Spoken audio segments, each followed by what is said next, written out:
আসসালামু আলাইকুম সুপ্রিয় শিক্ষার্থীরা, আজকের ক্লাসে তোমাদের সবাইকে স্বাগতম। আমি আছি তোমাদের সোশিওলজি ইনস্ট্রাক্টর। পড়ালেখার যাত্রা থেকে আমরা বিশেষ করে পরীক্ষার্থী যারা, তাদের সহযোগিতার অংশ হিসেবে আমরা ফ্রি লাইভ ক্লাসগুলো নিয়ে থাকি, যেখান থেকে শিক্ষার্থী যারা ইতিপূর্বে বিভিন্ন সমস্যার কারণে যে তোমার পুরোপুরি সিলেবাস শেষ করতে পারে নাই, অথবা সিলেবাস শেষ করার পরেও বুঝতে পারছে না যে আসলে কোন টপিকস থেকে কিভাবে প্রশ্ন আসতে পারে, তো তাদের সুবিধার্থে আমরা ক্লাসগুলো নিয়ে থাকি। তো আজকে আমি জানি তোমাদের অনেকেই যুক্ত হবে সোশিওলজির আজকের ক্লাসে। তোমাদের সবাইকে আরও একবার স্বাগতম। কে কোন জায়গা থেকে ক্লাসটি দেখছো একটু আমাকে কমেন্টস করো, এবং তোমাদের সোশিওলজি আছে কিনা সেটা একটু আমাকে জানালে আমি তোমাদের সেই বেসিসে ক্লাসটা শুরু করতে পারি। উম্মে মেদা আমাদের সাথে যুক্ত হয়েছেন, অনুভূতির ছোঁয়া এবং মেরিনা আমাদের সাথে যুক্ত হয়েছেন। ওয়ালাইকুম আসসালাম, তোমাদের উপরেও শান্তি বর্ষিত হোক। তো একটু কমেন্টস করো আমাকে, কে কোন জায়গা থেকে আমার ক্লাসটি দেখছো, এবং তোমরা আসলেই প্রকৃত অর্থে 25 বেসের পরীক্ষার্থী কিনা।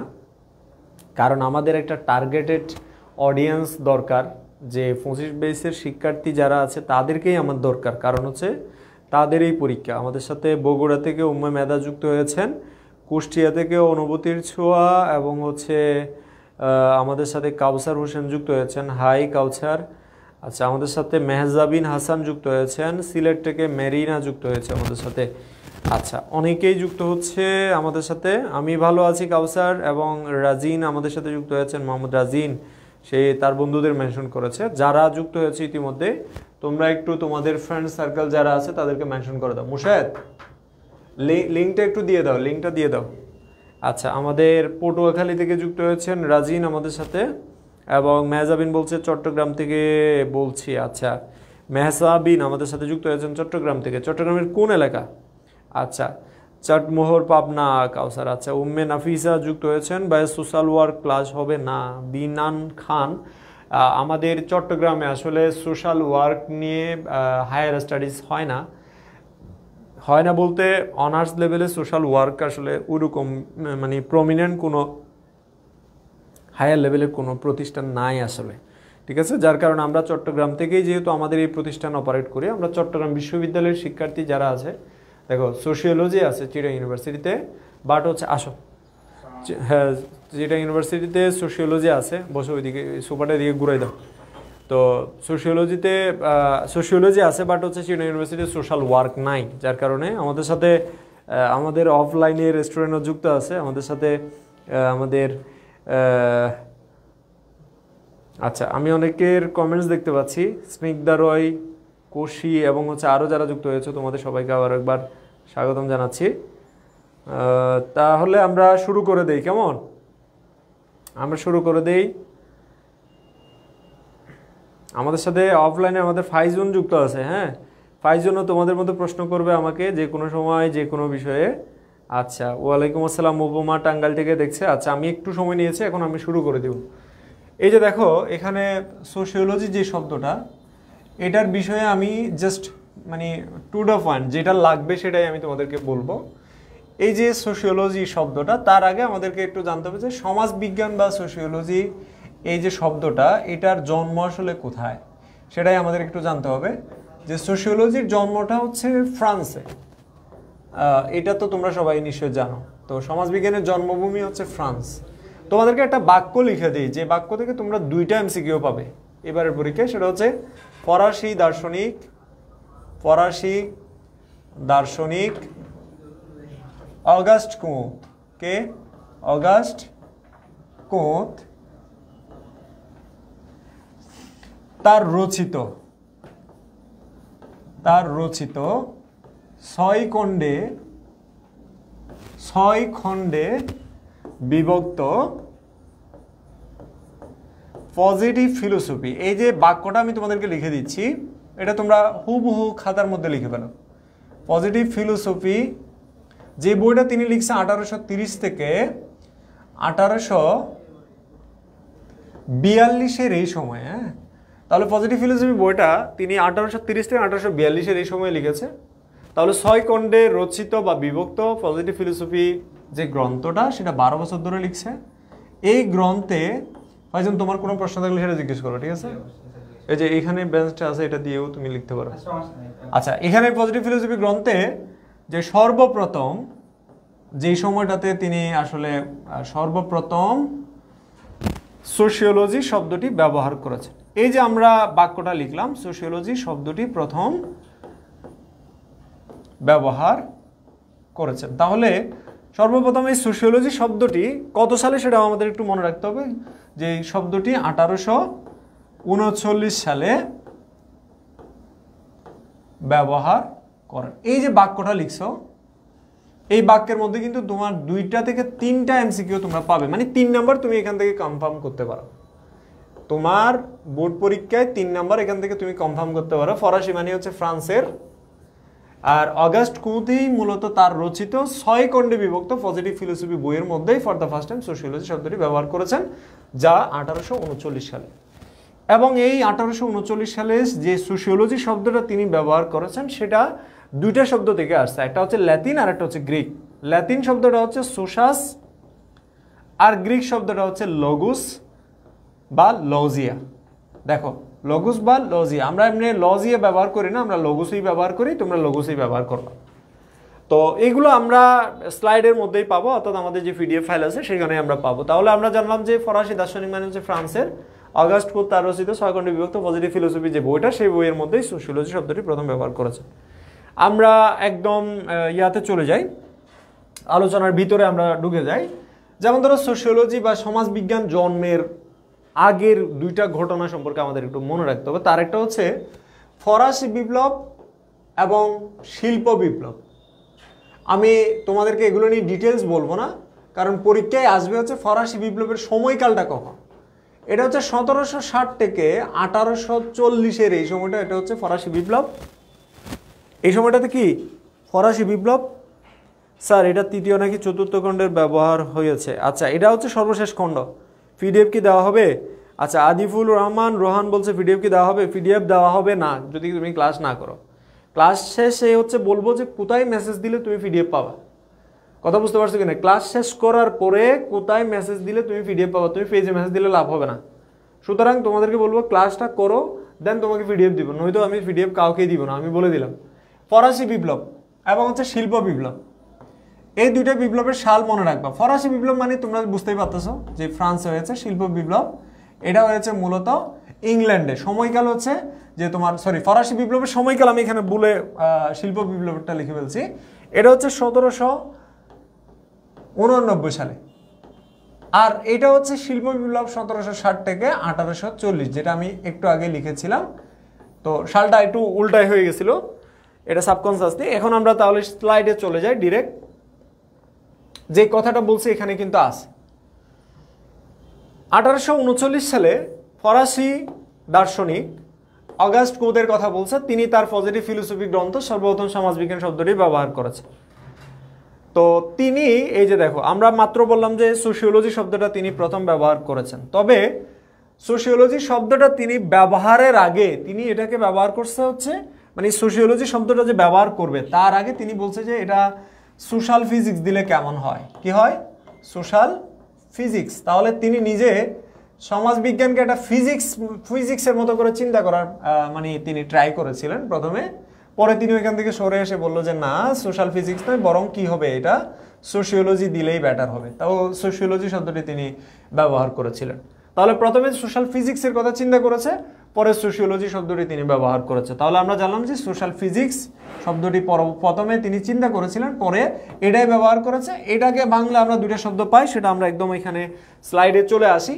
যেমন হচ্ছে সোশ্যাল ফিজিক্স শব্দটি তিনি ব্যবহার করেছেন, পরবর্তীতে তিনি ওটা থেকে সরে এসে সোশিওলজি শব্দটি ব্যবহার করেন, যেখানে ল্যাতিন সোসাস এবং গ্রিক হচ্ছে লগোস, যার অর্থ 2টার অর্থ দাঁড়াচ্ছে। দেখো, সোসাস শব্দের অর্থ হচ্ছে কম্পেনিয়ন বা সঙ্গী, আর লগোস শব্দের অর্থ হচ্ছে কি জ্ঞান বা আলোচনা। তো আমরা এটা তো সবাই পারি, এখানে আর আসলে বেশি কিছু নাই। তোমাদেরকে আমি একটা কোটেশন দিয়ে দেই, তোমরা এটা একটু খাতার মধ্যে লিখে ফেলো, পরীক্ষায় এটাই আসবে। যে ফরাসি দার্শনিক সমাজবিজ্ঞানী এমিল দুরকেইম, তোমরা নিশ্চয়ই নাম শুনেছো, দুর্কেমের একটা বিখ্যাত বই আছে, বইটার নাম কি তোমরা আসলে শুনেছো?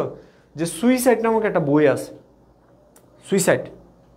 ওকে, তো সুইসাইড যে বিষয়টা মানে সেই যে গ্রন্থটা তোমরা যারা লাইভে আসো একটু শেয়ার করে দাও, কারণ হচ্ছে অনেক স্টুডেন্ট আসলে বুঝতে পারতেছে না যে আসলে সোশিওলজি ক্লাস কোথায় হচ্ছে। ঠিক আছে, ইউটিউবে কিন্তু তোমার আপলোড হবে রাতে, তো এখন তুমি যদি ক্লাসটা করে ফেলো তাহলে তোমার লাভ হবে, সেটা হচ্ছে কি যে তুমি মানে গরম গরম ক্লাসটা করে ফেলছো। হ্যাঁ, আবার ইউটিউবের লিমিট শেষ হলে সেটা কালকেও চলে যেতে পারে, যে লিমিট আমাদের ভিডিও তো ডেইলি আপলোড হচ্ছে, ইউটিউবে একটা লিমিট আছে, লিমিট শেষ হয়ে গেলে কিন্তু আর আপলোড হবে না। এখানে দেখো ইমিল দুর্কেমের কথা বললাম, যে ইমিল দুর্কেম বলছে কি, ইমিল দুর্কেম বলছে যে তোমার sociology is the science of institution. এটা কোটেশন আছে, মানে অনেক সময় কোটেশনে এটা আসে, sociology is the science of social institution, sociology is the science of social institution. এটা পরীক্ষায় কোটেশন আসে, এটা কার কোটেশন সেটা তোমাকে লিখতে হবে, ইমিল দুর্কেমের, মনে রাখবা। এটা পরীক্ষায় আসবে এবং আমি বলে দিলাম আসবে। ক্লাস কখন শুরু হয়েছে? মাত্র শুরু হয়েছে সামজিদা, মাত্র শুরু হয়েছে। তোমরা একটু লাইভটা শেয়ার করে দাও যাতে বাকিরাও যুক্ত হতে পারে, অনেকেই জানে না যে ক্লাস চলতেছে। তাহলে এই যে বললাম তোমাদের সমাজবিজ্ঞান হচ্ছে অনুষ্ঠান প্রতিষ্ঠানের বিজ্ঞান, এই জিনিসটা মনে রাখবা। এটা বলছে হচ্ছে এমিল দুর্কেম, তো তার একটা বিখ্যাত গ্রন্থ হচ্ছে সুসাইড স্টাডি ইন সোশিওলজি।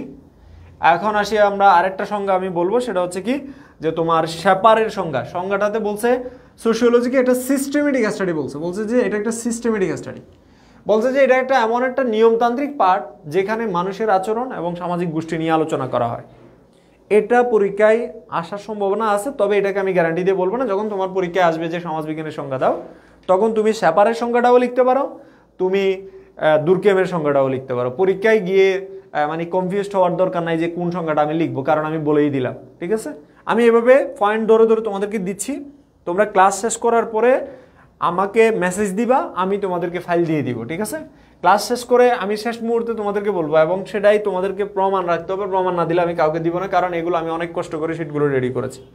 বুঝতে পারছো কিনা? অনেক কষ্ট করে এগুলো আমার নিজেগুলো আমরা জানলাম যে সমাজবিজ্ঞান মানে তো সমাজের বিজ্ঞান, এটা আমরা জানি। সমাজের ঘটনার বিজ্ঞান, যে সোশ্যাল ফেনোমেনার মানে হচ্ছে প্রপঞ্চ মানে সমাজের মধ্যে ঘটে যাওয়া যে ঘটনাগুলো সেগুলোকে বল। তাহলে সোশ্যাল ফেনোমেনা এবং সমাজের প্রতিষ্ঠান অর্থাৎ সোশ্যাল ইনস্টিটিউশনের কথা বলছে, সামাজিক সংগঠন ও সামাজিক পরিবর্তনের বিজ্ঞান বলছে। তাহলে সমাজবিজ্ঞান কিসের বিজ্ঞান? যে সমাজের বিজ্ঞান, সমাজের প্রপঞ্চ বা ফেনোমেনা বা ঘটনার বিজ্ঞান, সামাজিক প্রতিষ্ঠানের বিজ্ঞান, সামাজিক সংগঠন ও সামাজিক পরিবর্তনের বিজ্ঞান, সামাজিক সম্পর্কের বিজ্ঞান। এখানে যদি পরীক্ষায় প্রশ্নে আসে যে সমাজ বিজ্ঞান কি বিষয়ক বিজ্ঞান, তো তুমি তো স্বাভাবিকভাবে এটাই বলবা যে সমাজ বিজ্ঞান সমাজের বিজ্ঞান, তাই না? তো সমাজের সম্পর্ক, এখানে সম্পর্কগুলো কিন্তু খুবই গুরুত্বপূর্ণ, সম্পর্কগুলো সম্পর্কিত বিজ্ঞান। আচ্ছা, এবার আমরা এটাতে আমরা স্কিপ করে যাচ্ছি। এরপর আমাদের কি দরকার আছে এই অধ্যায়ের মধ্যে? এটা প্রথম অধ্যায়, এটা হচ্ছে প্রথম অধ্যায়ে যে সমাজবিজ্ঞান আসলে কেমন বিজ্ঞান, যে নেচারটা কি, আসলে প্রকৃতিটা কি। নেচারটা হচ্ছে সমাজবিজ্ঞান হচ্ছে সমাজ সম্পর্কিত বিজ্ঞান ভিত্তিক পাঠ। সমাজবিজ্ঞান মূলত সমাজের পূর্ণাঙ্গ পাঠ, এবং এখানে বস্তুনিষ্ঠ বিজ্ঞান বলতেছে এটাকে কি? স্টুডেন্ট আসছে? আচ্ছা, ওইখানে টুল আছে না কতগুলো, ওই ফোমের টুলগুলো আর কি, ওদেরকে এদিকে এনে বসাই দাও। তাহলে যেটা বললাম যে এখানে বিশেষ করে সমাজের যে প্রকৃতির কথা, নেচার অফ সোশিওলজি। নুসরাত চলে আসো এদিকে ভিতরে, এটা দিয়ে বসো, টুলটা দিয়ে বসো, ওই ও আনতেছে,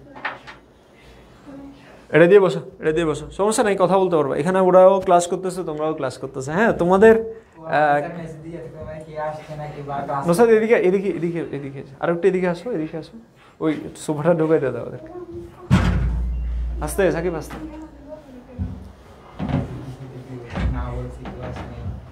হ্যাঁ, ক্যামেরায় লাগবে, এদিকে বসো, তুমি এই পাশে বসো। তাহলে আমরা যেটা জানলাম যে এই যে তোমার এখানে প্রকৃতিগুলো বলছে, একটু খেয়াল করো, তোমরাও খেয়াল করো, এখানে প্রকৃতিগুলো থেকে কি ধরনের প্রশ্ন আসবে। এটা হচ্ছে বহুপদী প্রশ্ন। কি প্রশ্ন? বহুপদী প্রশ্ন।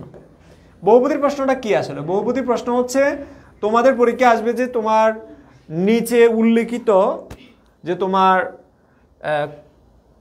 বিষয়বস্তুগুলোর মধ্যে কোনগুলো সমাজবিজ্ঞানের প্রকৃতি, অথবা সমাজবিজ্ঞানের প্রকৃতি নিচের কোনটি। তখন তোমাকে এই পয়েন্টগুলো থাকবে অপশনের মধ্যে। যেমন ধরো সমাজবিজ্ঞান কেমন, আসলে সমাজবিজ্ঞান হচ্ছে বিজ্ঞান ভিত্তিক, তোমরা এটা নিশ্চয়ই জানো, যে কারণ হচ্ছে সমাজবিজ্ঞান একটা বিজ্ঞান। বিজ্ঞান মানে হচ্ছে, তোমরা বুঝতেছো, তোমাদের তো বই আছে, তোমার বই আছে না? বই আনছে না? বই আনছে না? আচ্ছা, এখানে যে বিষয়গুলো আমরা বললাম যে তোমার বিজ্ঞান, এখানে বিজ্ঞান ভিত্তিক পাঠ কেন বলছে? সমাজ বিজ্ঞান হচ্ছে বিজ্ঞান ভিত্তিক পাঠ, এটার পিছনে কারণ হচ্ছে সমাজ বিজ্ঞানের মধ্যে যে গবেষণা পদ্ধতিগুলো আছে সেই গবেষণা পদ্ধতিগুলো হচ্ছে বিজ্ঞান ভিত্তিক, অর্থাৎ বিজ্ঞানে অন্যান্য বিজ্ঞানে যেরকম গবেষণা পদ্ধতি আছে সমাজ বিজ্ঞানেও তাই। এজন্য সমাজ বিজ্ঞানকে বিজ্ঞান ভিত্তিক পাঠ বলছে। দ্বিতীয়ত হচ্ছে সমাজ বিজ্ঞান সমাজের পূর্ণাঙ্গ পাঠ। সমাজের এমন কোনো বিষয় নাই যেটা সমাজ বিজ্ঞানে আলোচনা হয় না। আমি জানি যে তোমরা এগুলো নিয়ে আইডিয়া রাখো, আমি তোমাদেরকে জাস্ট এখান থেকে একটা মানে পয়েন্ট আমি বলে দিচ্ছি, সেটা হচ্ছে তোমরা এখান থেকে তোমার মাল্টিপল অর্থাৎ এমসিকিউ এর জন্য বহুপদী প্রশ্ন আসে না, বহুপদী প্রশ্নের প্রস্তুতি নাও প্রকৃতি থেকে, যে সমাজবিজ্ঞান কেমন। এবং এখান থেকে আরেকটা প্রশ্নের প্রস্তুতি নিবে, সেটা হচ্ছে তোমার অনুধাবনমূলক প্রশ্ন। যেমন ধরো সমাজবিজ্ঞান একটা বিশ্লেষণধর্মী বিজ্ঞান, ব্যাখ্যা করো। সমাজবিজ্ঞান একটা মূল্যবোধ নিরপেক্ষ বিজ্ঞান, ব্যাখ্যা করো। অনুধাবনমূলক প্রশ্নে থাকবে এরকম। তো বিশ্লেষণধর্মী বিজ্ঞান কেন? বিশ্লেষণধর্মী বিজ্ঞান কারণ হচ্ছে সমাজ বিজ্ঞানের মধ্যে যত টপিক আছে সবই বিশ্লেষণ করে বোঝানোর মতো। এখানে আসলে তোমার সায়েন্টিফিক্যালি বা হচ্ছে তোমার ল্যাবের মধ্যে নিয়ে বা অন্য কোনো উপায়ে আসলে বোঝানোর সুযোগ নাই। এখানে একটাই উপায়, সেটা হচ্ছে তোমাকে ব্যাখ্যা করে বোঝাইতে হবে। এর বাইরে আসলে সুযোগ না থাকার কারণে এটাকে বলা হয় যে তোমার কি, যে তোমার বিশ্লেষণধর্মী বিজ্ঞান। তুমি আরেকটু এদিকে এসে বসো, দরজা খুললো মাথায় ব্যথা পাবা। এটা এদিকে সরাই দাও, এটা সামনে দাও, তোমার সামনে দাও, এদিকে আরেকটু এদিকে এনে বসো, ঠিক আছে? তাহলে যে বিষয়টা বললাম, তাহলে সমাজবিজ্ঞান এটা বিশ্লেষণধর্মী বিজ্ঞান, এটা অনেক সময় অনুধাবনমূলক প্রশ্নে আসতে পারে। আর এটা হচ্ছে মূল্যবোধ নিরপেক্ষ বিজ্ঞান, এটা অনুধাবনমূলক প্রশ্নে আসতে পারে। প্লিজ তোমাদের বই থেকে এই দুইটারই তোমরা অনুধাবনমূলক প্রশ্ন দেখে নিবা, এটা আমি তোমাদেরকে বলে দিলাম, যাতে তোমরা হচ্ছে ভালো করে এই দুইটা টপিক দেখে যেতে পারো। এখানে মূল্যবোধ নিরপেক্ষ মানে কি? সমাজবিজ্ঞান আসলে সমাজের যত মানুষ আছে সব মানুষকে নিয়েই গবেষণা করে থাকে, এবং সমাজের যত ধরনের সমস্যা, সমাজের মধ্যে যত ধরনের বিষয় আশয় আছে সব বিষয় নিয়ে যেহেতু সমাজবিজ্ঞান গবেষণা করে, সমাজবিজ্ঞান কোনো গোষ্ঠী, কোনো সম্প্রদায়, কোনো আদর্শ, কোনো দল বা কোনো নৃগোষ্ঠী বা কোনো সম্প্রদায়ের অধীনে গিয়ে সমাজবিজ্ঞান আলোচনা করতে পারে না। সমাজবিজ্ঞানের প্রত্যেকটা বিষয়ে আলোচনা করতে হয় মূলত নিরপেক্ষ দৃষ্টিকোণ থেকে, নিরপেক্ষ দৃষ্টিভঙ্গি থেকে। এই জন্য সমাজবিজ্ঞান একটা মূল্যবোধ নিরপেক্ষ বিজ্ঞান। বুঝতে পারছো তোমরা? এবং বিশ্লেষণধর্মী কেন সেটাও আমি বললাম, যে কারণ হচ্ছে সমাজবিজ্ঞানের বিষয়বস্তুগুলো ল্যাবে নিয়ে গিয়ে বোঝানোর মতো কোনো কিছু ব্যাপার এখানে নাই। সবকিছুই হচ্ছে সমাজের মধ্যে যা ঘটতেছে সেগুলোকে বিশ্লেষণের মাধ্যমে বোঝায়, এই জন্য বিশ্লেষণধর্মী বিজ্ঞান। আর বস্তুনিষ্ঠতা মানে হচ্ছে যেটা যেরকম সমাজবিজ্ঞান সেটাকে সেভাবে, ওই যে আমরা বলি না আঞ্চলিক ভাষায় বলি যে লম্বাকে লম্বা বলা, বাইটটাকে বাইটটাকে বলা, অর্থাৎ খাটোকে খাটো এবং লম্বাকে লম্বা বলা। এটা হচ্ছে সমাজবিজ্ঞানের কাজ, যেটা যেরকম সেটাকে সেভাবে ব্যাখ্যা বিশ্লেষণ করা। বস্তুনিষ্ঠতা গবেষণাধর্মী পাঠ, কারণ গবেষণা ছাড়া এখানে কিছুই হয় না। সমাজবিজ্ঞান এটা তাত্ত্বিক বিজ্ঞান, এটা তোমরা মনে রাখবে, সমাজবিজ্ঞান এটা তাত্ত্বিক বিজ্ঞান। তাহলে আমাদের প্রথম বিষয় হচ্ছে কি, সমাজবিজ্ঞান সমাজ সম্পর্কিত বিজ্ঞান ভিত্তিক পাঠ এটা। আর সমাজবিজ্ঞান এটা তাত্ত্বিক বিজ্ঞান, কারণ এখানে সবকিছু থিওরির মাধ্যমে বিশ্লেষণ করা হয়। যেমন তোমরা দেখবা থিওরি বিষয়টা কি, থিওরি মানে হচ্ছে কি, যে তোমার যেটা গবেষণার পরে হ্যাঁ সর্বসম্মতি মানে সবাই যেটাকে গ্রহণ করেছে, যেটা বলি যে সর্বজনীন কোনো তোমার ব্যাখ্যা বিশ্লেষণটাকে পরবর্তীতে থিওরি হিসেবে তৈরি করা হয়। এটা একটা সায়েন্টিফিক প্রসেস। এখানে আমি তোমাদেরকে যদি বলি যে তাত্ত্বিক বিজ্ঞান, এটা দ্বারা যেটা বোঝানো হচ্ছে সেটা হচ্ছে সমাজবিজ্ঞানের প্রত্যেকটা ঘটনা কোনো না কোনো থিওরি দিয়ে। যেমন মানুষ কেন আত্মহত্যা করে সেটার ব্যাখ্যায় আমরা জানি যে দুর্কেমের একটা থিওরি আছে। একইভাবে হচ্ছে মানুষ কেন হচ্ছে অপরাধ করে, মানুষ কেন বিচ্যুতি করে, এগুলোর ব্যাখ্যায়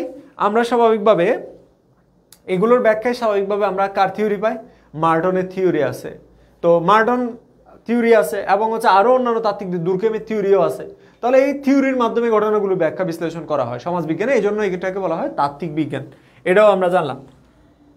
এরপরে আমরা যেহেতু আজকে 3টা অধ্যায় পড়বো, এই জন্য আমি একটু দ্রুততার সহিত তোমাদেরকে বিষয়গুলো বোঝাতে চাই। আবার পরিধি নিয়ে আসে। পরিধি মানে হচ্ছে সাবজেক্ট ম্যাটার অ্যান্ড স্কোপ, বিষয়বস্তু এবং পরিধি। সমাজবিজ্ঞানের মধ্যে কি কি পড়ানো হয়? ধরো এটা সমাজবিজ্ঞানের একটা দেওয়াল, মানে এটা একটা বাউন্ডারি, এটার ভিতরে যা কিছু আছে এটা হচ্ছে পরিধি, এটার ভিতরে যা কিছু আছে তাই হচ্ছে এটার বিষয়বস্তু। সমাজবিজ্ঞানের টোটাল বিষয়বস্তু হচ্ছে সমাজ। সমাজের মধ্যে এমন কোনো বিষয় নেই যেটা সমাজবিজ্ঞানের আলোচনা হয় না। এটার মানে হচ্ছে সমাজের বিষয়বস্তু হচ্ছে সমাজবিজ্ঞানের বিষয়বস্তু। তো সমাজের বিষয়বস্তুকে আমরা স্বাভাবিকভাবে অগাস্ট কোতের আলোচনা অনুযায়ী 2 ধরনের পেয়ে থাকি বিষয়বস্তু। তিনি একটা স্থিতিশীলতার বলছে আর একটা হচ্ছে গতিশীলতার কথা বলছে। তাহলে কার মতে সমাজবিজ্ঞানের বিষয়বস্তু কয় ভাগে বিভক্ত? অর্থাৎ অগাস্ট কোতের মতে সমাজবিজ্ঞানের বিষয়বস্তু 2 ধরনের বা 2 ভাগে বিভক্ত। মনে রাখবা, পরীক্ষা এটা এমসিকিউ আসবে একটা, এটা আমি বলে দিচ্ছি, তোমরা পরীক্ষার জন্য এটা এমসিকিউ আকারে লিখে নাও। সেটা হচ্ছে অগাস্ট কুদের মতে সমাজবিজ্ঞানের বিষয়বস্তু তিনি দুই ভাগে ভাগ করেছেন, একটা হচ্ছে সামাজিক গতিশীলতার বিষয়ক আর একটা হচ্ছে স্থিতিশীলতার বিষয়ক। নুসরাত বুঝছো কিনা? ওকে, এবার হচ্ছে আমরা যে বিষয়টা, যে একটা হচ্ছে গতিশীলতা আর একটা হচ্ছে স্থিতিশীলতা। স্থিতিশীলতা মানে কি, স্থিতিশীলতা কি, এটার ব্যাখ্যা আছে, এটা নিয়ে মুখস্থ করার কিছু নাই। আমি তোমাদেরকে 2টা পয়েন্ট দিচ্ছি এবং তোমাদের ক্লাস শেষ করার পরে যারা ক্লাসে থাকবে শেষ পর্যন্ত তাদেরকে শিটগুলো আমি দিব, তোমরা ওখান থেকে স্থিতিশীলতা বলতে কি বুঝাইছে সেটা এখান থেকে জেনে নিতে পারবে। এটাতে পরীক্ষায় আসবে না, তোমাকে কখনো জিজ্ঞেস করবে না যে অগাস্ট কুদের গতিশীলতা বা স্থিতিশীলতা কি, পরীক্ষায় লিখো, এটা বলবে না। এবার আসি হচ্ছে আমরা, তাহলে আমরা অগাস্ট কুদের মতে সমাজবিজ্ঞান কয় ধরনের? 2 ধরনের, একটা হচ্ছে স্থিতিশীলতা আর একটা হচ্ছে কি গতিশীলতা, সামাজিক গতিশীলতা। আচ্ছা, এরপরে আমরা সমাজবিজ্ঞানের পরিধির মধ্যে যাই, অনেকগুলো সাবজেক্ট এখানে আছে। দেখো, সমাজতাত্ত্বিক মতবাদ, এখানে সমাজবিজ্ঞানীদের বিভিন্ন থিওরিগুলো, তারা কি ভেবেছে, কি চিন্তা করেছে সমাজ নিয়ে, তাদের ভাবনাগুলো এখানে আছে, এটা হচ্ছে সমাজতাত্ত্বিক মতবাদ। বিবাহ ও পরিবার, ঐতিহাসিক সমাজবিজ্ঞান, ঐতিহাসিক সমাজবিজ্ঞান আসলে কি আছে? দেখো, বিবাহ এবং পরিবার সম্পর্কিত বিষয় নিয়ে তোমাদের কিন্তু অধ্যায় আছে সমাজবিজ্ঞানের মধ্যে, এটাও পড়ানো হয়, সমাজতাত্ত্বিক বিভিন্ন থিওরিগুলো আছে। এখান থেকে পরীক্ষা প্রশ্ন আসে, কিরকম প্রশ্ন? যেমন পরীক্ষা প্রশ্ন আসতে পারে ঐতিহাসিক সমাজবিজ্ঞানে কি নিয়ে স্টাডি করা হয় বা কি নিয়ে পড়ানো হয়। ঐতিহাসিক সমাজবিজ্ঞানে সমাজের ইতিহাস সম্পর্কিত বিষয় নিয়ে পড়ানো হয়। তাহলে ঐতিহাসিক সমাজবিজ্ঞানের মূল বিষয়বস্তু হচ্ছে কি, যে ইতিহাস, সমাজের কি ইতিহাস সম্পর্কিত স্টাডি বা গবেষণা। এরপরে বলছে সামাজিক জনবিজ্ঞান নিয়ে কি, মানে সামাজিক জনবিজ্ঞানে কি নিয়ে আলোচনা হয়, সেটা হচ্ছে সমাজস্থ মানুষের যে তোমার পেশা, বয়স, লিঙ্গ, এগুলোর উপর ভিত্তি করে সমাজের মানুষের বিভিন্ন ধরনের যে তোমার জনতাত্ত্বিক যে তথ্যগুলো আছে সেগুলো জনবিজ্ঞানের আলোচনায়। তাহলে জনবিজ্ঞানে কি নিয়ে আলোচনা হয়?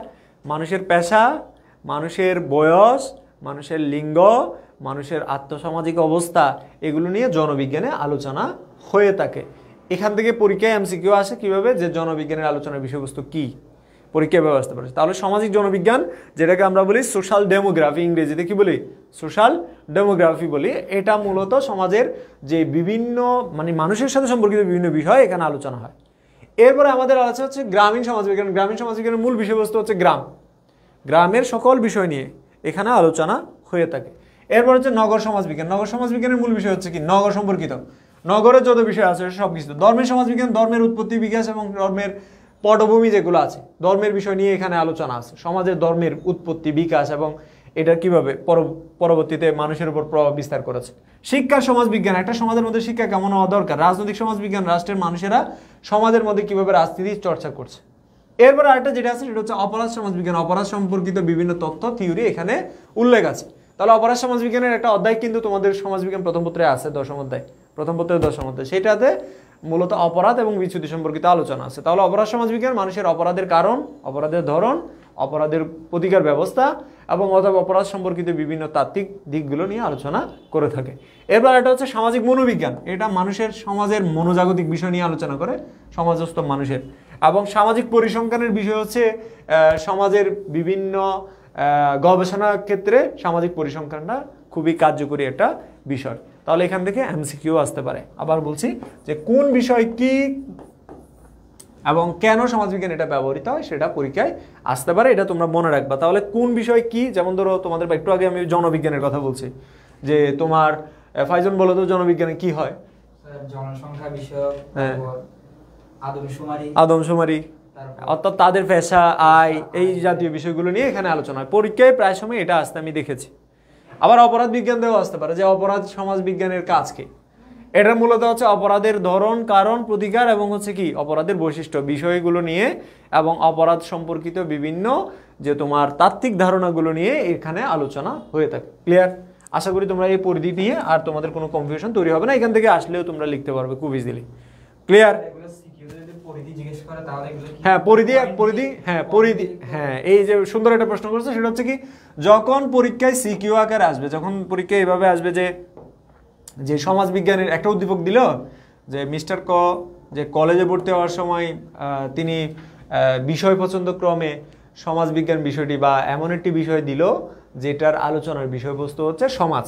এখন সেই সমাজের কথা বলছে, এখন সমাজের কথা যেটা বলছে, যখন বলবে যে সমাজের কথা, তখন তোমাকে ধরে নিতে হবে এটা সমাজবিজ্ঞানের কথা বলছে। এখন গ নম্বরের প্রশ্নে গিয়ে জিজ্ঞেস করতে পারে যে উদ্দীপক উল্লিখিত যে বিষয়ের কথা বলেছে সেটার পরিধি ব্যাখ্যা করো। তখন তোমাকে পরিধি ব্যাখ্যা করার ক্ষেত্রে এখান থেকে কয়েকটা বিষয় এখানে থাকবে এবং তোমার সেটা ব্যাখ্যা করতে হবে। যেমন ধরো সামাজিক জনবিজ্ঞান বলতে তুমি আসলে কি বুঝছো, রাজনৈতিক সমাজবিজ্ঞান বলতে কি বোঝানো হয় বা কি পড়ানো হয়, এবং ধর্মের সমাজবিজ্ঞানে কি পড়ানো হয়, সামগ্রিকভাবে সমাজবিজ্ঞানের পরিধি বিষয়বস্তু। এবং এখানে অগাস্ট কুথের সেই দুইটাও আসবে। এখানে যখন বলবে যে পরিধি বিষয়বস্তু, তখন অগাস্ট কুথ যে সমাজবিজ্ঞানকে দুই ভাগে ভাগ করছে, সামাজিক স্থিতিশীলতা, সামাজিক কি গতিশীলতা, ওই দুটাও কিন্তু এখানে আসবে। যে অগাস্ট কুথের মধ্যে যে সমাজবিজ্ঞানের পরিধি হচ্ছে দুই ভাগে বিভক্ত, একটা হচ্ছে স্থিতিশীলতা সম্পর্কিত আর একটা হচ্ছে কি গতিশীলতা সম্পর্কিত। আই হোপ যে তোমরা এই প্রশ্নটা ভালো করে বুঝতে পারছো। আমাকে ভালো করে দেখা যাচ্ছে না এটা আমি জানি, আমি চাই যে তোমরা ব্যাকগ্রাউন্ডটা ভালো করে দেখা যাক, হ্যাঁ বোর্ডটা ভালো করে দেখা যাক। পয়েন্ট দিয়ে লেখা যাবে? হ্যাঁ পয়েন্ট দিয়ে লেখা যাবে, পয়েন্ট দিয়ে তুমি লিখবা, পয়েন্ট দিয়ে লিখে তুমি ব্যাখ্যা করবা। তোমাদের আর্টসের শিক্ষার্থীদের উদ্দেশ্যে হচ্ছে আমার এটা বলা যে তোমরা যত পারো তোমরা পয়েন্ট দিয়ে লেখার চেষ্টা করবে, কারণ হচ্ছে পয়েন্ট দিয়ে লিখলে ওটা বেশি হাইলাইটস হয়, এবং তোমরা প্যারা করে না লিখে পয়েন্ট করে লিখলেই ভালো নাম্বার পাবে, বুঝতে পারছো? এবং এতে খাতাও কম লাগে এবং খুব সহজে খাতা ভরাট করা যায় আর কি, তোমরা যেটা চাও। আচ্ছা, পাঠের প্রয়োজনীয়তা, কেন আমরা সমাজবিজ্ঞান পড়বো? আমরা একদম এই অধ্যায়ের শেষের দিকে চলে আসছি, অলমোস্ট বলতে গেলে শেষের দিকে চলে আসছে। কি কি টপিক লাগবে এটা সবচেয়ে বেশি গুরুত্বপূর্ণ, ভেরি ভেরি ইম্পর্টেন্ট। এটা আমি যদি বলি যে বিবি আই, কেন? কারণ এটা এই কারণেই বলছি যে পরীক্ষা প্রশ্ন আসলে এটাই আসবে। কথা বুঝতে পারছো? পরীক্ষা প্রশ্ন আসলে এটাই আসবে। কোনটা? যে পাঠের প্রয়োজনীয়তা, কেন আমরা সমাজবিজ্ঞান পড়ব। পাঠের প্রয়োজনীয়তাগুলো এখানে খুব সুন্দর করে পয়েন্ট করা আছে। সমাজবিজ্ঞান পড়ার মাধ্যমে আসলে তোমরা কি জানতে পারো, যেমন ধরো চতুর্থ অধ্যায় বললে সমাজ সম্প্রদায় সংঘ সম্পর্কে জানতে পারো, সমাজবিজ্ঞান বললে সমাজের প্রতিষ্ঠান সম্পর্কে জানতে পারতেছো, যেমন পরিবার আছে, হ্যাঁ, এবং হচ্ছে তোমার জ্ঞাতি গোষ্ঠী আছে, তোমার অর্থনৈতিক প্রতিষ্ঠান আছে, সামাজিক প্রতিষ্ঠান, সাংস্কৃতিক প্রতিষ্ঠান, ধর্মীয় প্রতিষ্ঠান, এই প্রতিষ্ঠানগুলো সম্পর্কে তুমি জানতে পারতেছো সমাজবিজ্ঞান পড়লে। সমাজের কাঠামো কি, সমাজ কাঠামো আমরা জানি যে তোমার কার্ল মার্কসের মতে সমাজ কাঠামো দুই ধরনের, মানে দুই ভাগে বিভক্ত। একটাকে তিনি বলছে মৌল কাঠামো আর একটা কি উপরিকাঠামো, মনে আছে নাকি নাই? একটা হচ্ছে কি মৌল কাঠামো আর একটা কি উপরিকাঠামো। তাহলে কার মতে সমাজ কাঠামো দুই ভাগে বিভক্ত? কার্ল মার্কসের মতে, কার্ল মার্কস, হ্যাঁ কার্ল মার্কস। তো কার্ল মার্কসের মতে সমাজ কাঠামো দুই ভাগে বিভক্ত। এই যে একটা হচ্ছে মৌল কাঠামো আর একটা হচ্ছে উপরিকাঠামো। সামাজিক স্তর বিন্যাস নিয়ে একটা অধ্যায় আছে, সামাজিক নিয়ন্ত্রণ নিয়েও একটা অধ্যায় আছে তোমাদের, সামাজিক নিয়ন্ত্রণ নিয়ে কিন্তু অধ্যায় আছে। অধ্যায় বলতে চতুর্থ অধ্যায়ের মধ্যে সামাজিক নিয়ন্ত্রণের আলোচনা আছে, বুঝতে পারছো? সামাজিক নিয়ন্ত্রণ আলোচনা আছে। সামাজিক সমস্যা নিয়ে তোমাদের দ্বিতীয় পত্রে আলোচনা আছে। সমাজের যে পরিবর্তন হচ্ছে সেটা তুমি বুঝতে পারো সমাজবিজ্ঞান পড়লে। তাহলে তোমাদেরকে বলবো 2 মিনিটের মধ্যে তোমরা একটু চোখ বুলাই নাও, এই যে তোমার এই পয়েন্টগুলো 2 মিনিটের মধ্যে একটু চোখ বুলাই নাও। এখন তুমি বলতে পারো যে এগুলোকে ফাইন্ড করে লেখার পরেও কি ব্যাখ্যা করতে হবে? উত্তর হচ্ছে তুমি যদি এতগুলো পয়েন্ট লিখতে পারো তাহলে তোমার ব্যাখ্যার দরকার নেই। তুমি যদি 5টা পয়েন্ট লিখো তাহলে তোমাকে ব্যাখ্যা দিতে হবে। তুমি যদি এতগুলো পয়েন্ট এগুলো সব লিখতে পারো, 8-10টা পয়েন্ট লিখো, তাহলে তোমার ব্যাখ্যার দরকার নেই, পাঠের প্রয়োজনীয়তা তুমি পয়েন্ট লিখেই পার পেয়ে যাবে। কিন্তু তুমি যদি মনে করো যে না তুমি 4টা লিখবা, তুমি 5টা পয়েন্ট লিখবা, তাহলে তোমাকে 4টা-5টা এগুলোকে সংক্ষিপ্তভাবে ব্যাখ্যা করতে হবে। তুমি 2 মিনিট সময় দিচ্ছি আমি, তোমরা এটা পড়ে নাও, পাঠের প্রয়োজনীয়তাটা এখান থেকে পড়ে নাও। এটাই সিকিউ প্রশ্নের মধ্যে বেশিরভাগ ক্ষেত্রে ঘ অর্থাৎ তোমার উচ্চতর দক্ষতামূলক প্রশ্নে এটা আসে, বুঝতে পারছো?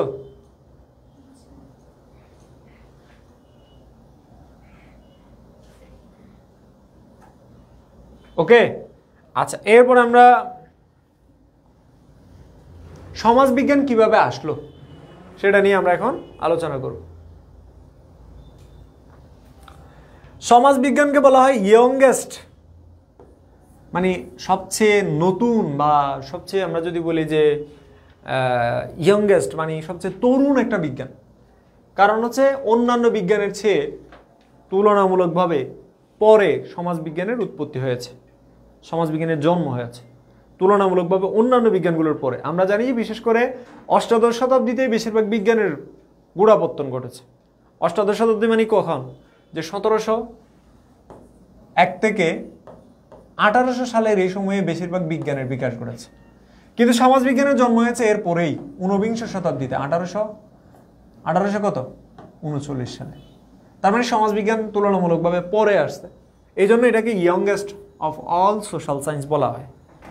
তো এটা বিবর্তিত হয়েই বর্তমান অবস্থায় আসছে, এবং বিবর্তনের ক্ষেত্রে যারা ভূমিকা রেখেছে আমি যাদের নাম বলবো তোমরা একটু মনে রাখার চেষ্টা করবা। গিন্সবার্গ, সমাজবিজ্ঞানী মরিস গিন্সবার্গ 4টি ইন্টেলেকচুয়াল টার্নের কথা বলেছে। কয়টি ইন্টেলেকচুয়াল টার্ন? মানে বুদ্ধিভিত্তিক যে তোমার পরিবর্তন বা ইন্টেলেকচুয়াল টার্ন, বুদ্ধিভিত্তিক রূপান্তরের কথা বলছে 4টা। পরীক্ষায় এটা এমসিকিউ আকারে আসতে পারে, এটা অন্য কোনো জায়গায় আসবে না, তোমরা জাস্ট 4টা এটা মনে রাখবা। কে বলছে এটা? Morris Ginsberg. তিনি মনে করছে যে সমাজবিজ্ঞানের উদ্ভব হয়েছে রাষ্ট্রীয় দর্শন, ইতিহাসের দর্শন এবং জীববিজ্ঞানের বিবর্তনবাদ থেকে। পরীক্ষায় যে এটা আসবে এটা আমি গ্যারান্টি দিচ্ছি না, জাস্ট বলতেছি যে এটা আসলে এটা আসবে, এমসিকিউ আসবে। তাহলে মরিস গিন্সবার্গ কয়টা ইন্টেলেকচুয়াল টার্নের কথা বলেছে? তাহলে ইন্টেলেকচুয়াল টার্ন, হ্যাঁ, ইন্টেলেকচুয়াল টার্ন, এই ইন্টেলেকচুয়াল টার্ন মানে হচ্ছে তোমার বুদ্ধিভিত্তিক রূপান্তর, ইতিহাসের দর্শন, রাষ্ট্রীয় দর্শন, জীববিজ্ঞানের বিবর্তনবাদ, সামাজিক সংস্কার আন্দোলন। এই 4টি বুদ্ধিভিত্তিক চিন্তাধারার তাৎপর্যপূর্ণ ভূমিকা রাখেছে বলে যে তোমার মরিস গিন্সবার্গ মনে করে। এবং বিশেষ করে সমাজবিজ্ঞান উৎপত্তির পেছনে যারা ভূমিকা রেখেছে তাদের বইগুলো আমরা মুখস্থ করে ফেলবো জায়গায় জায়গায়, মানে এখনই মুখস্থ করে ফেলবো, কারণ এইগুলো মুখস্থ করা এটা জটিল বিষয় না, এগুলো তোমরা অনেকবার পড়ছো। যেমন ধরো আমরা এখন যাদের বিষয়ে পড়বো তাদের মধ্যে অন্যতম হচ্ছে কি যে গ্রিক দার্শনিক এরিস্টটলের কথা পড়বো, প্লেটোর কথা বলবো, হ্যাঁ, ইবনে খালদুনের কথা বলবো। এগুলো তোমরা অনেক আগে অনেকবার পড়েছো, যেমন সিভিক্সেও ছিল গ্রিক দার্শনিক Plato the Republic, Aristotle the politics. তাহলে এরা হচ্ছে কিসের ক্ষেত্রে ভূমিকা রেখেছে? যে সমাজ বিজ্ঞানের ক্ষেত্রে বা সমাজ চিন্তার ক্ষেত্রে। কিসের ক্ষেত্রে? সমাজ চিন্তার ক্ষেত্রে যারা কি রেখেছে, যারা অবদান রেখেছে, এটা আমরা মনে রাখবো, যারা অবদান রাখেন। তাহলে সমাজ চিন্তার ক্ষেত্রে যারা অবদান রাখেন তাদের মধ্যে হচ্ছে আমাদের গ্রিক দার্শনিক প্লেটো, এরিস্টটল, এবং পরবর্তীতে আমরা জানি যে তোমরা নিশ্চয়ই শুনেছো ইবনে খালদুন, যিনি হচ্ছে তিউনিসিয়ান, একজন তিউনিসিয়ান। হ্যাঁ, তিউনিসিয়ান মানে হচ্ছে আমরা যে তিউনিসিয়া দেশটা চিনি সে তিউনিসিয়ার একজন দার্শনিক, এবং তাকে আদিজনক বলা হয়, সমাজবিজ্ঞানের আদিজনক। তিনি একটা বই লিখছে আল মুকাদ্দিমা, মনে রাখবা, পরীক্ষা এমসিকিউ আকারে আসতে পারে। সমাজবিজ্ঞানের আদিজনককে, তাহলে সমাজবিজ্ঞানের আদিজনককে। ভাই আরো তাড়াতাড়ি ক্লাস করেন। আচ্ছা, রোহান বলতেছে আরো তাড়াতাড়ি করার জন্য। আচ্ছা ঠিক আছে, আমি তো কমেন্টসই পড়তেছি না, তাহলে আরো কিভাবে তাড়াতাড়ি করে? মানে কি বুলেটের মতো? বুলেট ট্রেনে চলার জন্য তুমি ইয়াতে চলে যাও, চায়নাতে চলে যাও। হ্যাঁ, এত দ্রুত, এর চেয়ে দ্রুত আমি ধরো তোমাদের 1 ঘন্টা কেন, এখনো তো 30 মিনিট, হ্যাঁ 30 মিনিটের মধ্যে আমি প্রায় 8 মিনিট মতো কথা বলছি। তাহলে দেখো ইবনে খালদুনের যে বইটার কথা বললাম, তাহলে তিনি একজন কি, যে তিনি হচ্ছে সমাজবিজ্ঞানের আদিজনক। তার বইয়ের নাম হচ্ছে কি আল মুকাদ্দিমা, এটা আমরা মনে রাখবো। এবং তার একটা কনসেপ্ট উমরানিয়াত, এটা আমরা মনে রাখবো। উমরানিয়াত তার ধারণা। তাহলে আমরা যদি পরীক্ষায় আসে যে উমরানিয়াত কার ধারণা, উমরানিয়াত কার ধারণা, কার? ইবনে খালদুনের। কার? ইবনে খালদুনের, মনে রাখবা, ইবনে খালদুনের। ওকে, এই যে তোমার ইবনে খালদুনের কথা বললাম, এটা আমরা অধ্যায়টা শেষ করার পরে নামাজের বিরতি দিব। নামাজ কয়টায়? আচ্ছা, এটা আমরা অধ্যায়টা শেষ করে ফেলতেছি এখন। নিকোলা ম্যাকিয়াভেলি, বইয়ের নাম মনে রাখবা দ্য প্রিন্স।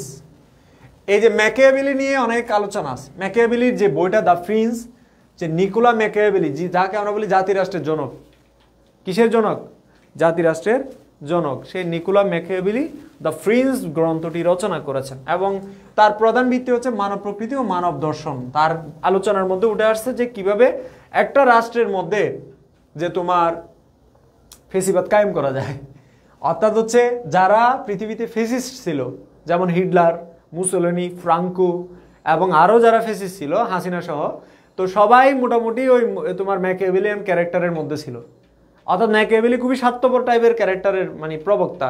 তার বই দ্য প্রিন্সের মধ্যে বলা হয়েছে যে কি একজন শাসক হইতে হবে যে শিয়ালের মতো ধূর্ত। শিয়ালের মতো ধূর্ত মানে বুঝো তো? শিয়ালের মতো ধূর্ত মানে হচ্ছে কি যে এমন হইতে হবে যে শিয়ালের মতো চালাক আর সিংহের মতো বলবান, অর্থাৎ সিংহের মতো শক্তিশালী হইতে হবে। ম্যাকিয়াভেলির কথা হচ্ছে এটা, যে প্রিন্স বইয়ের মধ্যে এটা তিনি উল্লেখ করছেন। এবং আরেকটা হচ্ছে টমাস মুর। আমি তোমাদেরকে এখানে মানে টু দ্য পয়েন্ট বলতেছি, তোমরা এই বইগুলোর নাম লিখে রাখো। টমাস মুরের সেই কাল্পনিক ইউটোপিয়া, এটা নিয়ে মানুষ অনেক অনেক অনেক কথা বলে। ম্যাকিয়াভেলির দ্য প্রিন্স নিয়েও বলে, ইউটোপিয়াও বলে। ইউটোপিয়া আসলে এটা কি? ইউটোপিয়ার বাংলা অর্থ হচ্ছে কাল্পনিক বা অবাস্তব। পরীক্ষা এমসিকিউ আসতে পারে, কাল্পনিক বা অবাস্তব, পরীক্ষায় এটা এমসিকিউ আসতে পারে যে ইউটোপিয়ার অর্থ কি। অথবা তোমরা কাল্পনিক রাজ্য মনে করতে পারো, কাল্পনিক রাজ্য। ইউটোপিয়ার অর্থ কি? কাল্পনিক রাজ্য। টমাস মুর এমন একটা রাজ্যের কথা চিন্তা করতেন যেই রাজ্য পৃথিবীতে এক্সিস্ট করে না।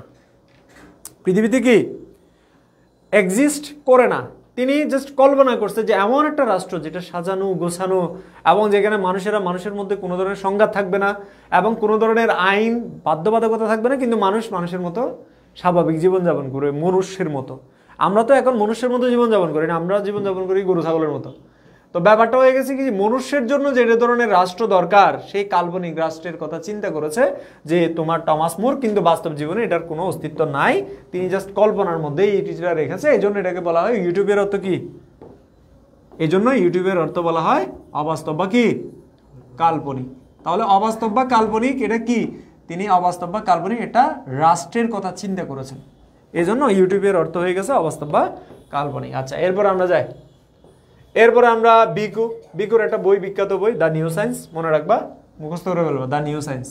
আমরা তাহলে এই নিয়ে কয়েকটা বইয়ের কথা বললাম, আমি আবার একটু রিমাইন্ড করি। প্লেটোর দ্য রিপাবলিক, এরিস্টটলের দ্য পলিটিক্স, এরপরে হচ্ছে আমরা পর্যায়ক্রমিকভাবে নিকোলা ম্যাকিয়াভেলির কথা বলছি, দ্য প্রিন্স, এবং এরপরে টমাস মুর ইউটোপিয়া, এবং এর পাশাপাশি আমরা বিকুর দ্য নিউ সায়েন্সের কথা বললাম। বিকুর কি? The new science. তোমাদের বই আছে? আচ্ছা, এই বইগুলোর নাম মুখস্থ করে ফেলবা, কারণ পরীক্ষায় আসবে এখান থেকে, এবং এখান থেকে অবশ্যই আসবে, এটাতে কোনো সন্দেহ নাই। এবার আসি আমরা, বিকু সমাজ পরিবর্তনকে তিনটা স্তরে ভাগ করেছে। বিকু সমাজ পরিবর্তনকে তিনটা স্তরে দেবতার যুগ, বীর যোদ্ধাদের যুগ এবং মানুষের যুগ বলে উল্লেখ করেছে। মন্টেস্কুর একটা বই আছে দ্য স্পিরিট অফ লস, এই যে বইটার নাম মনে রাখবা, পরীক্ষা এমসিকিউ আকারে আসতে পারে। দ্য স্পিরিট অফ লস মানে কার লেখা? মন্টেস্কুর। আমি এটা যেহেতু তোমরা অনেকেই পারো, আমি খুব দ্রুততার সহিত এটা আমি অতিক্রম করে যাচ্ছি। হিস্ট্রি অফ হিউম্যান মাইন্ড কার বই? কদ্রোস। কথা বুঝতে পারছো কিনা? কার? কদ্রোস। এই কদ্রোসে হচ্ছে হিস্ট্রি অফ হিউম্যান মাইন্ড বইটা লিখছে। এর বাইরে আমরা অগাস্ট কুথের বিষয়ে জানি, সেন্ট সাইমনের বিষয়ে জানি। তোমরা নিশ্চয়ই জানো অগাস্ট কুথ প্রথম জীবনে বিয়ে করছে, পরে ডিভোর্স হয়ে গেছে বা ডিভোর্স দিয়ে দিছে, পরে তিনি আধা পাগল ছিলেন, পরে তিনি সেন্ট সাইমনের কাছে গেলেন, সেন্ট সাইমনের সহযোগিতায় তিনি পরবর্তীতে লেখালেখি শুরু করলেন, পরে সোশিওলজির জন্ম দিলেন। মানে পাগল থেকে হয়ে মানে সুস্থ হওয়ার পরে তিনি সোশিওলজির জন্ম দিলেন। এই জন্য তোমরা সোশিওলজি বললে আধা পাগল হয়ে যাবে। এবার আসি হচ্ছে আমার এই সোশিওলজি শব্দটা কখন ব্যবহৃত হয়েছে সেটা এখানে উল্লেখ আছে। তাহলে তার বই 6 খণ্ডে বিভক্ত, 1830 থেকে 1842, এটা তোমরা সবাই জানো। ওকে, এবার আসি আমরা ডিরেক্ট চলে যাই কার্লমার্ক্সের কথা। কার্লমার্ক্সের একটা বই আছে, তোমরা নাম শুনছো কিনা জানি না। কার্লমার্ক্সের একটা বিখ্যাত বই আছে, তিনি একজন অর্থনীতিবিদ এবং ঐতিহাসিক এবং সমাজ চিন্তাবিদ। তার বইয়ের নাম হচ্ছে কি যে তোমার ডাস ক্যাপিটাল। এটা তোমাদের বইয়ের মধ্যে অনেক জায়গায় ভুল আছে, এটা যদি এইভাবে লিখো তাহলে কে হবে, এটা কখনো সি হবে না, এটা মনে রাখবা। আমাদের সাথে নুসরাত যুক্ত হয়েছে, অর্থাৎ আমাদের ঢাকা ইউনিভার্সিটির স্টুডেন্ট, আমাদের পড়ালেখার প্রিয় মুখ নুসরাত যুক্ত হয়েছে। সে আমাদের কত সালের পরীক্ষার্থী? 24-এর পরীক্ষার্থী না, 23-এর মনে হয়, 23-24, হ্যাঁ 23-এর পরীক্ষার্থী, 24-এর না। ওকে, ফাহিম ফাহাদ যুক্ত হয়েছে, ওয়ালাইকুম আসসালাম। ওকে, আচ্ছা, এখন আসি আমরা এই যেটা বললাম যে ডাস ক্যাপিটাল যদি থাকে তাহলে এটা হচ্ছে, মনে রাখবে, এটা হচ্ছে তোমার জার্মান ভাষায়। আর যদি ইংলিশে হয়, ইংলিশে কি হবে? ইংলিশে হবে হচ্ছে দ্য ক্যাপিটাল। কি হবে? The capital. ক্লিয়ার? তাহলে ইংরেজি হইলে দ্য ক্যাপিটাল হবে, দাস ক্যাপিটাল। বাংলায় হইলে পুঁজিবাদ। এগুলো নিয়ে আমরা নেক্সট অধ্যায়ে পড়বো, এই জন্য আমরা এটা স্কিপ করে যাচ্ছি। তিনি সমাজ পরিবর্তনের ধারাকে 5টা ভাগে ভাগ করছে। আমি তোমাদেরকে লিখে দিই যে তাহলে কার্ল মার্কস তার বিখ্যাত বইয়ের নাম কি? হয় ডাস ক্যাপিটাল হবে কে দিয়ে, অথবা সেটা দা ক্যাপিটাল হবে, অথবা কি এটা হচ্ছে জার্মানি ভাষায়। আর দা ক্যাপিটাল হচ্ছে কি? দা ক্যাপিটাল হলে সি হবে, আর জার্মানি ভাষায় হলে কি? কে দিয়ে হবে। তো এটা হচ্ছে তার বিখ্যাত গ্রন্থ। কার? কার্ল মার্কসের। কার্ল মার্কস সমাজ বিবর্তনের ধারাকে 5টা ধারায় বিভক্ত করেছে। তার কথা হচ্ছে সমাজ 5টা স্তরে বিভক্ত হয়েছে। একটা হচ্ছে আদিম সাম্যবাদী সমাজ। কি সমাজ?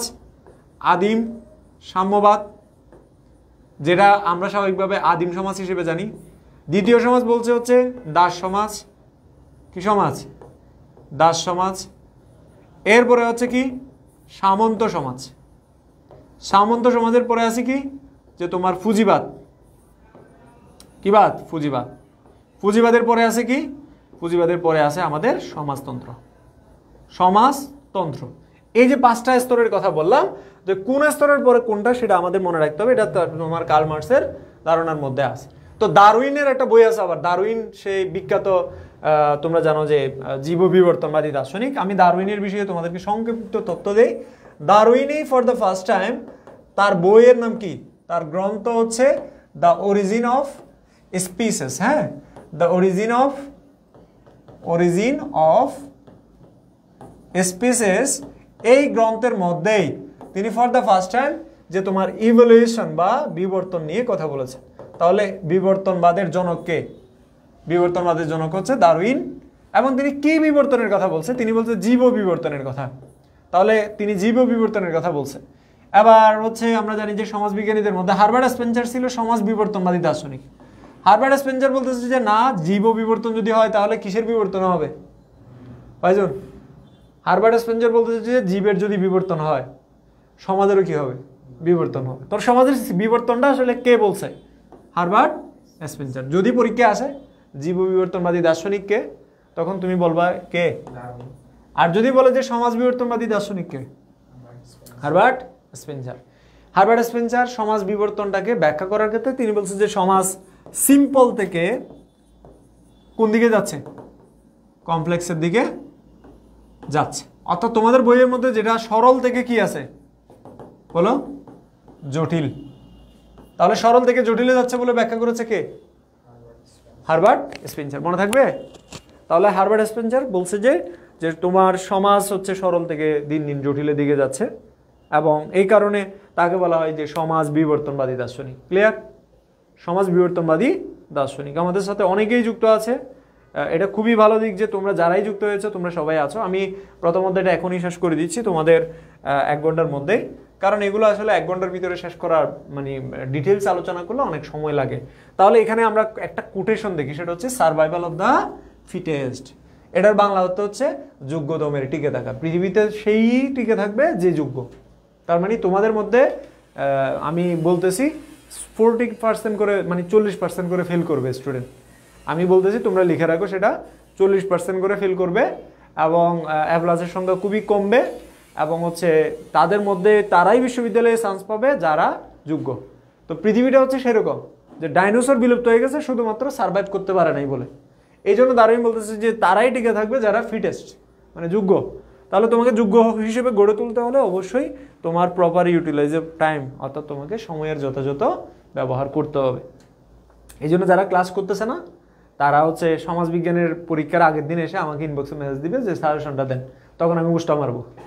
কথা বুঝতে পারছো কিনা? ক্লাস না করে মানে আমি ক্লাস করতেছি কষ্ট করে, এটা তো আমার কষ্ট, তোমার তো কষ্ট নাই। তুমি তো বসে বসে ক্লাস করতেছো, দ্যাটস ইট। তুমি বাসায় বসে ক্লাস করতে পারতেছো না, তার মানে তুমি কোন লেভেলে গেছো দেখো। তোমার আগ্রহই নাই, তুমি যে ক্লাস করে একটা ভালো রেজাল্ট করবা সেই আগ্রহটা নাই। কোবরা শিবা যুক্ত হয়েছে আমাদের সাথে, আরহাম ইসলাম যুক্ত হয়েছে, এবং সোহানা যুক্ত হয়েছে। আচ্ছা, তাহলে সার্ভাইভাল অফ দ্য ফিটেস্ট এই কথাটা বলছে কে? এই কথাটা বলছে হচ্ছে ডারউইন। আর সমাজ বিবর্তনের কথা বলছে কে?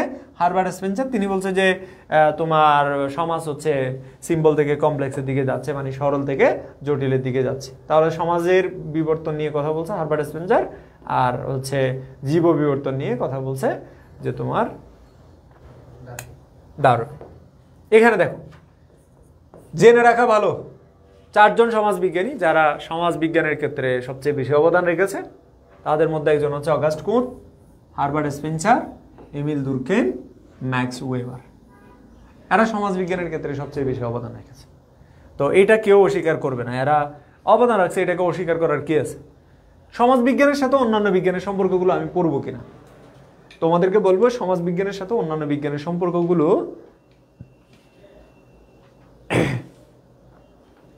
আচ্ছা, মিনার বলতেছে সোশ্যাল ওয়ার্ক ক্লাস নিবেন কিনা। মিনার সোশ্যাল ওয়ার্কের টিচার নাই আমাদের, আমি প্রথমেই বলেছি। কারণ হচ্ছে চট্টগ্রাম শহরে মানে চট্টগ্রাম পুরো বিভাগে আমি জানি না সোশ্যাল ওয়ার্ক পড়াই কোনো কলেজ আছে কিনা, মানে অনার্স লেভেলে আর কি। এখন অনার্সের টিচার না হলে তো, অনার্স লেভেলে পড়তেছে এরকম না হলে তো আর আমরা হুট করে একজনকে এনে আর অন্য জেলা থেকেও তো আমরা চাইলে হায়ার করতে পারতেছি না, এটাই হচ্ছে আমাদের সীমাবদ্ধতা। ঠিক আছে, দেবনাথ আমি ভালো আছি। লক্ষণ, আচ্ছা এখন দেখি আমরা সমাজবিজ্ঞানের সাথে অন্যান্য বিজ্ঞানের সম্পর্ক। সমাজবিজ্ঞানের সাথে অন্যান্য বিজ্ঞানের সম্পর্কের ক্ষেত্রে আমরা যে বিষয়টা মনে রাখবো, সোশিওলজি আর অ্যানথ্রোপোলজি ভাই বোনের মতো এরা। সোশিওলজি এবং কি অ্যানথ্রোপোলজি, দেখো অ্যানথ্রোপোলজি, এই দুটা হচ্ছে ভাই বোনের মতো। আমরা জানি যে এটাকে বাংলা দুটো শব্দ পাই, একটা হচ্ছে সোশাস আর একটা হচ্ছে কি লগোস। এটা ল্যাতিন শব্দ বাবুরা, এটা বলে আবার তোমরা গ্রিক মেরে দিয়ে আসিও না, তোমাদের তো আবার গ্রিকের জায়গায় ল্যাতিন, ল্যাতিনের জায়গায় গ্রিক মারার প্রবণতা আছে। এখানে হচ্ছে তোমার গ্রিক শব্দ, এটা কি গ্রিক। অ্যানথ্রোপোলজি দুটাই হচ্ছে গ্রিক শব্দ, একটা হচ্ছে অ্যানথ্রোপোস, অ্যানথ্রোপোস, আর একটা হচ্ছে লগোস। এই দুটাই গ্রিক শব্দ, এটাও গ্রিক, এটাও কি গ্রিক। শাব্দিক অর্থে আমরা এটাকে, এটার অর্থ হচ্ছে জানি যে সঙ্গী বা সাথী, সঙ্গী বা কি সাথী, অথবা ইংরেজিতে লিখলে সেটাকে আমরা কম্পেনিয়ন বলছি। কি বলছি? কম্পেনিয়ন বলছি। তো এটা শাব্দিক অর্থে সঙ্গী বা সাথীর বিজ্ঞান বলতেছে। আর অ্যানথ্রোপোলজিটা কি? অ্যানথ্রোপোস অর্থ হচ্ছে মানুষ, মানুষ অথবা নৃ, আর এটার অর্থ তো বিজ্ঞান, তোমরা জানোই। তাহলে শাব্দিক করতে মানুষ সম্পর্কিত বিজ্ঞান। আচ্ছা এই মানুষগুলো থাকে কই? এই মানুষগুলো থাকে হচ্ছে সমাজে। মানে এটা আমরা যে সঙ্গী বা সাথী বলতেছি, এটা শাব্দিক করতে, শাব্দিক করতে এই সঙ্গী বা সাথী আমরা পাই কোথায়?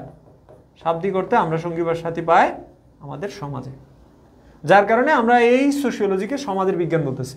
তাহলে সোশ্যাল শব্দের অর্থ শাব্দিক অর্থ হচ্ছে সোশ্যাস, শাব্দিক অর্থ হচ্ছে সোসাইটি। তাহলে সোসাইটির এটা ল্যাতিন শব্দ সোশ্যাস থেকে আসছে। তাহলে দেখো সোসাইটি যে শব্দটা আমরা ব্যবহার করি, এটা আসছে মূলত ওই ল্যাতিন শব্দ সোশ্যাস থেকে। কি থেকে? ল্যাতিন সোশ্যাস থেকে সোসাইটি। তাহলে এটা ইংরেজি শব্দ আর এটা ল্যাতিন শব্দ। তো সোশ্যাস শব্দের অর্থ সমাজ হবে শাব্দিক অর্থে। তাহলে আমরা অ্যানথ্রোপোলজি এবং সোশিওলজির মধ্যে যে তোমার সম্পর্কটা, সেটাই বোঝার চেষ্টা করতেছি। সেটা এখানে পরিধি বিষয়বস্তুর দিক থেকে সোশিওলজির পরিধি বিষয়বস্তু একটু বেশি, এটা মনে রাখবা। আবার বলতেছি, কি বলছি উস্তাদ? কোনটার পরিধি বিষয়বস্তু বেশি? কোনটার? সমাজ বিজ্ঞানের। অ্যানথ্রোপোলজির পরিধি বিষয়বস্তু একটু সংকীর্ণ। কেন বলছি? কারণ অ্যানথ্রোপোলজি আলোচনা করে শুধুমাত্র মানুষের অতীত বিষয় নিয়ে, আর সোশিওলজি সমাজ, সমাজের মানুষ, সমাজের যে সম্প্রদায়, সমাজের যে দল, সমাজের যে প্রতিষ্ঠান, সমাজের যে বিভিন্ন বিষয় আছে সব কিছু নিয়ে আলোচনা করে। তাহলে নৃবিজ্ঞান মানুষের অতীত সম্পর্কিত বিজ্ঞান, আর সমাজ বিজ্ঞান মানুষের আচার আচরণ থেকে শুরু করে সমাজের অনুষ্ঠান প্রতিষ্ঠান সকল বিষয়ের বিজ্ঞান। এই জন্য পরিধি বিষয়বস্তুগত কিছুটা পার্থক্য আছে, তবে একটা ছাড়া একটা আলোচনা করা সম্ভব না। যেমন আমি যদি অতীত সমাজ সম্পর্কে জানতে চাই, তাহলে আমাকে নৃবিজ্ঞানের উপর ডিপেন্ড করতে হবে। আবার আমি যদি নৃবিজ্ঞানের থ্রুতে যদি আমি অতীতের সমাজ নিয়ে স্টাডি করতে চাই, অতীতের মানুষ নিয়ে স্টাডি করতে চাই, তাহলে অতীতের মানুষের সমাজ নিয়েও আমাকে স্টাডি করতে হবে। বুঝতে পারছো? তাহলে এইখানে দুইটার মধ্যে আসলে এত বেশি কি নাই, যে তোমার বলতে গেলে দুইটার মধ্যে খুবই ঘনিষ্ঠ সম্পর্ক রয়েছে। আমাদের বাংলা ভাই, বাংলা ভাইয়ের নাম হইল না ভাই? বাংলা ভাই তো আছে, অনেকে আছে, বাট আমি তো বাংলা ভাই নই। আচ্ছা, তাহলে আমরা এইটুকু জানলাম। তো সোশিওলজি এবং অ্যানথ্রোপোলজির মধ্যে যে সম্পর্কটা, সেটা আমরা বুঝলাম। তো অন্যান্য বিজ্ঞান থেকে এত বেশি আসে না, বেশিরভাগ আসে হচ্ছে অ্যানথ্রোপোলজি এবং সোশিওলজির মধ্যে, দুটার মধ্যে সম্পর্ক থেকে। পরীক্ষা বেশিরভাগ প্রশ্ন আসলে এখান থেকে আসে। এটা আমি এটা বলবো না তোমাদের সিকিউতে আসবে, এটা তোমাদের আসতে পারে হচ্ছে ধরো তোমার অ্যানথ্রোপোলজি আর সোশিওলজির মধ্যে সম্পর্ক, অনুধাবনমূলক প্রশ্ন থাকতে পারে। কখনো কখনো আবার অর্থাৎ প্রয়োগ এবং উচ্চতর দক্ষতায়ও থাকতে পারে। আর হচ্ছে আমরা ইকোনমিক্স নিয়ে একটু কথা বলি, শাব্দিক অর্থে উৎপত্তিগত দিক থেকে। তোমরা তো জানো যে ইকোনমিক্স যে শব্দটা, এটা আসছে কোন শব্দ থেকে? ফাইজান বলো। ইকোনমিক্স ছিল না তোমার? বলো। অইকোনমিয়া কি? অইকোনমিয়া তো ওইকোনমিয়া এটা গ্রিক শব্দ, এটার মানে হচ্ছে কি, এই আস্তে মুর্শেদ, গৃহস্থালী ব্যবস্থাপনা সম্পর্কিত বিজ্ঞান। কি? গৃহস্থালী ব্যবস্থাপনা সম্পর্কিত বিজ্ঞান। তো ওইকোনমিয়া এই যে তোমার গৃহস্থালী ব্যবস্থাপনা সম্পর্কিত, এটাও কিন্তু সমাজের সাথে সম্পর্কিত। তো ওই যে সম্পর্কগুলো আছে এগুলো নিয়ে এত ডিটেলসে আলোচনায় যাওয়ার দরকার নাই, তোমরা জাস্ট হচ্ছে সমাজবিজ্ঞানের সাথে নৃবিজ্ঞানের সম্পর্কটা পড়বা, বাকিগুলো জাস্ট হচ্ছে শাব্দিক করতে কি এই যে এইরকম আছে, ওইকোনমিয়া থেকে আসছে। আবার হচ্ছে তোমার পলিটিক্যাল সায়েন্স আছে না, তো পলিটিক্যাল সায়েন্স যেটা অর্থাৎ রাষ্ট্রবিজ্ঞান বা হচ্ছে তোমার পৌরনীতি, সমাজবিজ্ঞানের সাথে পৌরনীতি বা রাষ্ট্রবিজ্ঞানের সম্পর্ক কি এটাও তোমাদের আছে। তোমরা সেটা ইতিহাসের সাথে সমাজবিজ্ঞানের একটা সম্পর্ক আছে, এটাও আছে। তোমরা জাস্ট হিস্ট্রি শব্দটা কীভাবে আসছে শাব্দিক অর্থটা পড়লেই হবে, আর কিছু পড়ার দরকার নেই। এবং এই অধ্যায়ের যে শিটটা আমার কাছে আছে এটা আমি তোমাদেরকে তখনই দিব যদি তোমরা এই যে তোমার এই লেখাটার স্ক্রিনশট নিয়ে তোমরা যদি আমার যে ইনবক্স আছে সেখানে দিতে পারো, তারাই পাবে যারা হচ্ছে আমাকে দিতে পারবে। ঠিক আছে, আমি তোমাদেরকে একটা দিচ্ছি, লিঙ্ক দিচ্ছি, তোমরা ওইটাতে মেসেজ করবা আমাকে, দেন আমি তোমাদেরকে ফাইলটা দিয়ে দিব এই অধ্যায়ের। ঠিক আছে, এবং তোমাদের যাদের বই আছে তোমাদের বই থেকেও এটা স্টাডি করতে পারো। এটা আমি এটা বলবো না যে শুধু আমার শিটের মধ্যেই আছে ওইরকম না, তবে আমার শিটের মধ্যে গোছালোভাবে আছে, এটা আমি নিঃসন্দেহে বলবো। তোমরা হ্যাঁ ইনবক্সে মেসেজ দিয়ে তোমরা কি করে নাও, নিয়ে নাও, আমি আমার থেকে মেসেজ দিচ্ছি। ওকে, যারা ক্লাস করছো আমরা একটু ব্রেক দিচ্ছি, এরপরে হচ্ছে আমরা আবার শুরু করব, আমি পেজে জানিয়ে দিচ্ছি একটু পরেই। ঠিক আছে, আমরা আবার ধরো কয়টায় শুরু করব, কয়জন কয়টায় শুরু করা যায় বলো?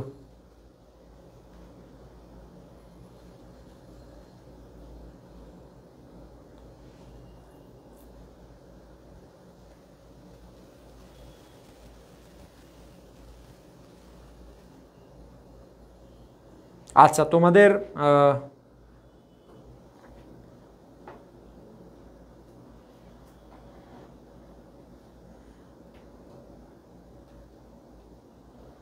আচ্ছা আমরা আর 5 মিনিট পরে আবার শুরু করতেছি। ঠিক আছে, 5 মিনিট পরে আমরা আবার শুরু করতেছি। আমরা এরপরে পড়বো হচ্ছে চতুর্থ অধ্যায়, যেটা তোমাদের অনেক বড় একটা অধ্যায়। ঠিক আছে, এখানে ওই চতুর্থ অধ্যায়ের মাঝখানে আবার মাগরিবের নামাজের বিরতি থাকবে, এরপরে আমরা মাগরিবের নামাজের পরেই আবার শুরু করব এবং আমরা ওই অধ্যায়টা শেষ করে ফেলবো। ঠিক আছে, 5 মিনিট পরে আবার শুরু করতেছি।